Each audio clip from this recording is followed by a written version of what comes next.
Guys welcome to my new vlog र म pigeon टिपबाट बोलिरहेको छु।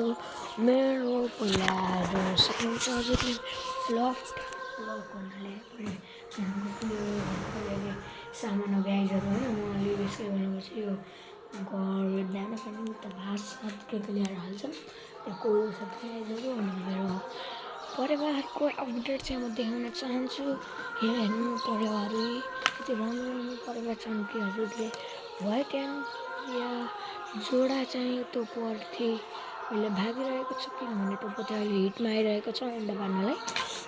अनि यहाँ मेरो एउटा लट्ठी लिनुपर्छ गाइज र म लिन सक्छु।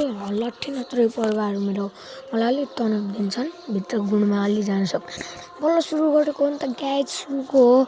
प्लिज लाइक सब्सक्राइब नभुल्नु होला प्लिज। म मेरो साथीहरूलाई नि एक दिन ल्याउँछु र अब फागु पूर्णिमामा परिवार छोप्छु, मलाई देखाउँछु तिनको अपडेट र हेर्न सक्नुहुन्छ। अहिले मेरो परिवारको सुन्न सक्नुहुन्छ। र यो 22 दिन पोथी हो, यो अन्डा पार्न गइरहेको छ। त्यो अन्डा पार्ने नै हो, गुड सेक्ने हो। त्यही भएर मैले त्यसलाई नजान दिन खोज्छु कि यो किन भन्दा अहिले त्यो यहाँ अलि बढी नै हो के गाईहरू परिवारलाई अहिले पाल्न जान्दैन। त्यही भएर मैले छाउरा कोराल्न त कोराल्छु गाईहरू, तर यसलाई अपडेट जसरी देखाउँछु नि त त्यो अब व्हाइट भनेपछि त्यो ऊ त भाले गइरह नि त त्यो पोथीसित ऊ त भाले गइरहेछ त्यो पोथीसित। यो 22 हो, अरू अल्टोअल त्यो भने त्यो ब्ल्याक कलरको छ नि गाईहरू, ब्ल्याक होइन उता यसलाई जाऊ त यसलाई जान दिनु गाईहरूले मिस नगर्नु होला। यो 22 परेको अन्डा सिक्न हिँडेको छ र यो सेतो व्हाइट र यो सेतो र यो यतापट्टिको यो कालो चाहिँ भाले हुन् र यो र त्यो भाले पोथी हुन्। त्यो एउटा 22 को जोडी लगाइदिएको छु गाईहरू। म 16 दिने पोथी नि मगाएको छु। त्यो भाले अब फागु पूर्णिमामा बिक्री गरिदिने गाईहरू।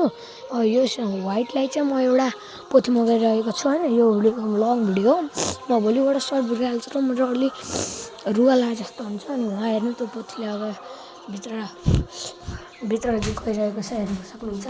अब त्यो त्यहाँबाट माथि जान्छ पाउनु है। यसको यहाँ यो बिग्रेछ गाईहरू, म यसलाई छोप्छु उता गइदिएँ देख्नु नि हराउँछ पर्या मैले क्याप्छु क्या हुन सक्नुहुन्छ त यसो गर्छ यहाँबाट फटफट आउँछ। त्यो पर्यालाई मुखभित्र हालिदिनु अनुरोध गर्दछु। यस्तो ब्ल्याक भइरहेको छ पर्या।